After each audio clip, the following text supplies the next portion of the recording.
तान्या झा को बुलाए पवन सिंह सेक्स करने के लिए। क्या है वीडियो की पूरी जानकारी बताएंगे आपको डिटेल में। बताने से पहले आपको एक वीडियो दिखा देते हैं, तब आपको यकीन होगा तान्या झा अपने मुंह से खुद बोल रही है। तान्या झा को किस खुफिया एजेंसी से मिलता है कि पवन सिंह सोने के लिए बुला रहा था? क्योंकि मुझे मालूम है मैंने रिकॉर्डिंग। अब बताइए, ऑफर आया, ऑफर को छोड़ दी, गई नहीं, जाना चाहिए था ना, रात भर मजे लेकर फिर चले आना चाहिए था। अब बताइए, किसी को बदनाम करने से क्या फ़ायदा है। इसे बुलाएंगे कि तू आ मेरे साथ रात भर सो। ये लड़की ऐसे ही सभी को बदनाम कर रही है।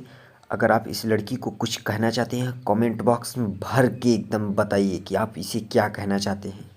इसी लड़की ने कुछ दिन पहले खेसारी लाल यादव जी को भी बदनाम कर रही थी।